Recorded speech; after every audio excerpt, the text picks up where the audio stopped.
Jornada de proclamaciones en el día de hoy. Michelle Bachelet, los partidos del PPD y también el Partido Socialista la proclamaron, y también por su parte la Democracia Cristiana a Claudio Orrego. Vamos a analizar un poco los discursos, los estilos, los emplazamientos. Es por eso que estamos junto al analista político Guillermo Holzman. Muchas gracias por acompañarnos. ¿Qué tal? ¿Cómo estamos? Buenas tardes. Bueno, analicemos un poco el estilo. Yo sé que, claro, por una parte podríamos analizar un poco por separado, pero también las comparaciones.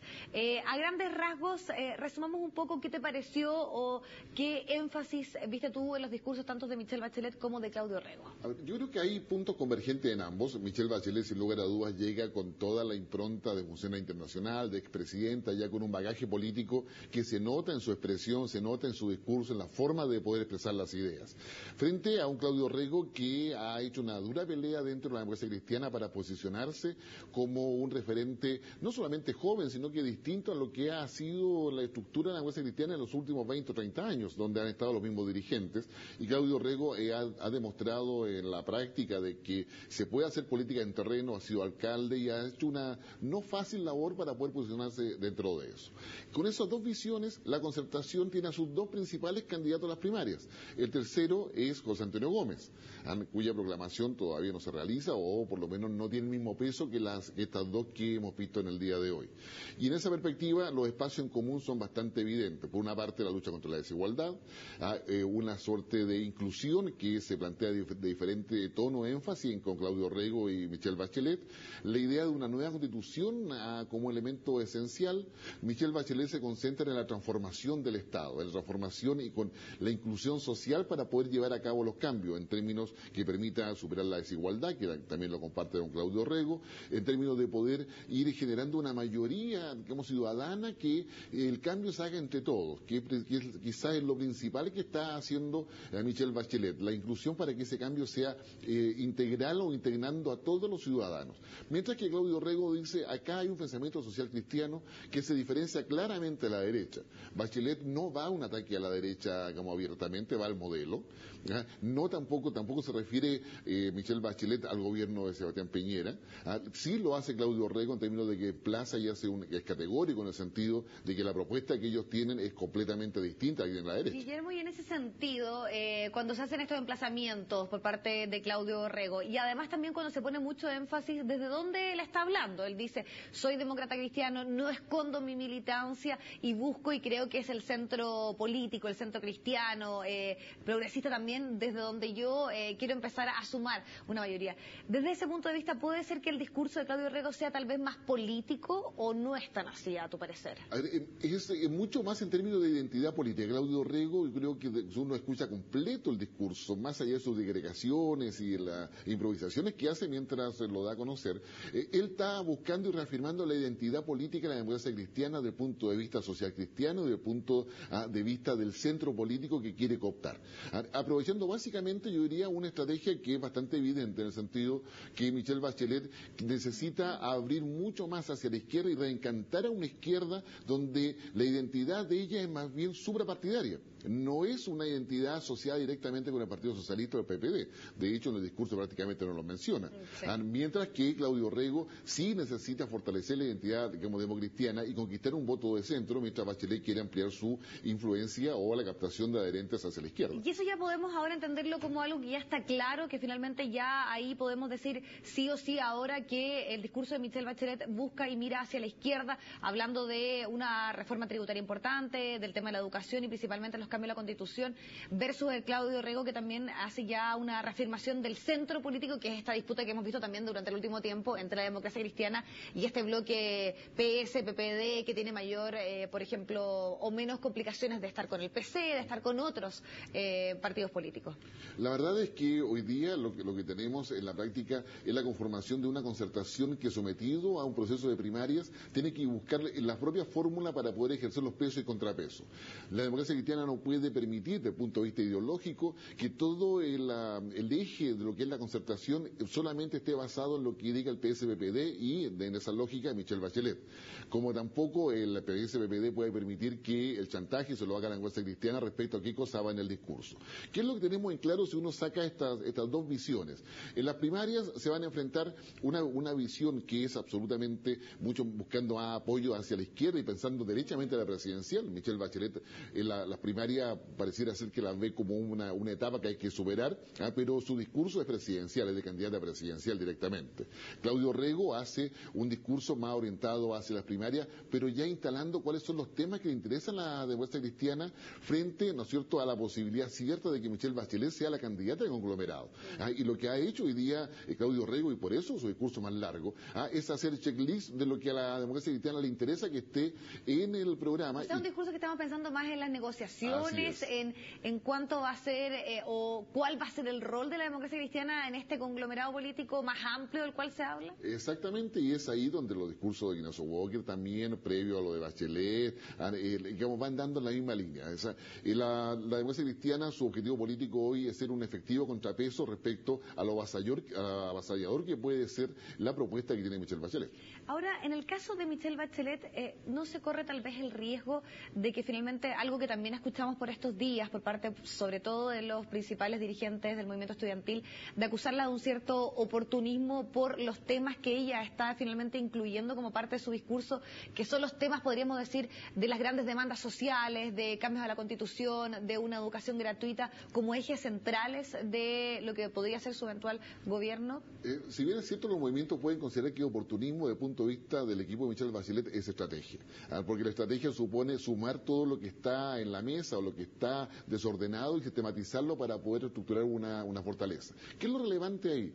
De que esos movimientos sociales, si no votan, todo lo que puedan decir queda exactamente en el vacío. Y todo hace pensar de que esos movimientos sociales, su tendencia es no votar. En consecuencia, los discursos de Michelle Bachelet va orientado a la gente que efectivamente tiene la voluntad de voto, que está dispuesta a ir a votar. Y en esa perspectiva es donde se está concentrando. Y por eso la apropiación del discurso, de las ideas que han mostrado los movimientos sociales, para Michelle Bachelet es parte de una estrategia natural, obvia y necesaria para poder generar una estabilidad y gobernabilidad en términos de imagen para aquellos que quieren votar por ella. Ahora, en proclamaciones como estas, proclamaciones que son para los militantes, que son para finalmente reafirmar las ideas que tienen quienes están convencidos finalmente de votar o por Michelle Bachelet o por Claudio Rego, tal vez no se echa de menos profundizar un poco más en el cómo de estos anuncios. En el cómo yo creo que cada vez van a estar mucho más exigidos a poder hacerlo, pero va a significar también que la directiva de los partidos políticos se pongan de acuerdo respecto a que ese cómo no signifique entrar en una pugna interna al interior de la concertación, entre la DC particularmente, y entre el PSPPD. El rol menor que va a tener el Partido Radical Socialdemócrata quizás pueda ser un elemento que enturbie un poco la discusión, puesto que José Antonio Gómez ya ha dado ideas respecto que no van en la misma línea de lo que está planteando Michelle Bachelet y Claudio Rego. Pero acá la confrontación principal es que esta construcción del cómo vamos a hacer eso es un tema de negociación permanente hasta el día de las primarias y particularmente una vez que se sepa quién va a representar a la concertación en la carrera presidencial. Ahora, por lo menos estos ejes, por ejemplo, los cuales también vimos ciertas coincidencias, que es el tema de la educación, de la reforma tributaria, de cambio al sistema binominal y también de cambio a la Constitución, debiesen ser finalmente, o lo que uno pudiese interpretar, una constante ya ahora en el discurso de la oposición. O sea, de ahí ya no se van a mover, lo más probable. Exactamente, y se van a ir estableciendo ya posiciones en torno a lo que piensa la derecha o centro derecha, lo que piensa el gobierno, y probablemente con esta proclamación temprana dejan en un paso también bastante exigible a los candidatos del oficialismo, Goldborn y Alaman, porque finalmente si uno mira lo que se ha planteado en el día de hoy, han planteado una agenda que no tiene nada que ver en términos de debate, o tiene muy pocos elementos de contacto con lo que ha planteado Goldborn y Alaman. Y en esa perspectiva entramos ya a una dinámica de un escenario donde todos están con igual posición, están todos proclamados, y en la práctica hoy día entramos ya a lo que va a ser algo quizás muy interesante, pero además bastante desgastador para todos, en términos de poder escuchar cómo se mueve cada uno para poder encantar a los propios, para que le den el apoyo en una primaria que en definitiva va a ser muy decidora respecto a cuánto gente convoca cada uno de ellos. Para muchos dicen que ahí va a estar ya prácticamente la suerte echada de lo que pueda suceder más adelante. Así es. Guillermo Holman, como analista político, ¿qué echaste de menos en estos discursos? A ver, ¿qué cosas no se hablaron? Que, por una parte, no hubo ningún reconocimiento a lo que Chile ha logrado con el actual gobierno y que fue también un esfuerzo de los gobiernos de la concertación. Yo diría que se toma del dato de que tenemos desigualdad y todo eso hay que superarlo, tenemos poca inclusión. Claudio Rego señala que estamos en un punto crítico, pero no hay ningún reconocimiento a cómo se llega a ese punto crítico. Yo diría ningún diagnóstico al menos de por qué estamos en este punto crítico. Y tiene que ver con decisiones del actual gobierno, de los anteriores gobiernos, o sea, hay bastante que decir. Faltan los mea culpas. Sí, definitivamente los mea culpa. O sea, pareciera ser que estamos empezando con un Chile de nuevo, o que hay que empezar con un Chile de nuevo, dejando atrás todo lo que se ha avanzado. Y en ese caso en puntual, tal vez se le perdona menos a Michelle Bachelet por el hecho de que ella gobernó durante 4 años. Yo diría que la ciudadanía puede tener distintas posiciones respecto a si la grado de responsabilidad que pueda tener o no. Pero claramente el tema acá no es tanto la ciudadanía, porque los cambios en la sociedad lo hacen la élite. La ciudadanía puede empujar, puede exigir, puede demandar, pero finalmente la decisión y la voluntad, como decía Michelle Bachelet, está en quienes tienen el poder. Y ese poder no es solamente el económico, o sea, el político, también el económico, el social, el mediático, son elementos que están ahí presentes. ¿Qué otra cosa no se habló? Una cosa que yo diría que es muy importante hoy día, de corrupción. O sea, es decir, hacer una sociedad más ética. No se habló de ética política, se habló de buena política, pero no de ética política. Y dentro de eso el tema de la corrupción, el tema de cómo se desvían los recursos del Estado para operaciones políticas, claramente es un tema que está debajo de la mesa dentro de nuestra democracia, y en esa perspectiva no hubo ningún anuncio en ese sentido. O sea, está la idea de que si cambiamos la Constitución, cambiamos el binominal, tenemos una mejor educación, tenemos todo solucionado.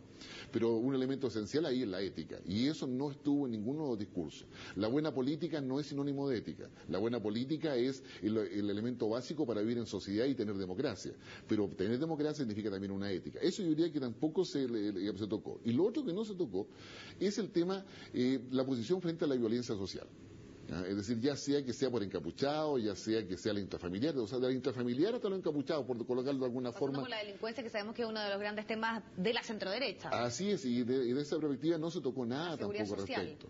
Y por último, le diría, cuando se habla de transformación, desde el punto de vista de análisis político, lo primero que se hace en un país son las reformas, lo segundo es la modernización y lo tercero es la transformación. Para hacer transformaciones hay que haber hecho la modernización y la reforma, y en Chile no todo eso está hecho adecuadamente como para poder plantear una transformación tan amplia o tan profunda sin haber asumido primero los pasos previos. Tú no puedes ser adulta sin haber sido niña o haber sido adolescente. Y en política pasa algo muy parecido a eso. Perfecto. Guillermo Holman, analista político, le queremos agradecer muchísimo haber estado junto a nosotros para analizar sin duda lo que van a ser una serie de reacciones a estas proclamaciones políticas tanto de Claudio Rego como de Michelle Bachelet. Gracias a usted. Buenas tardes. Vamos a la pausa, pero volvemos pronto con más noticias.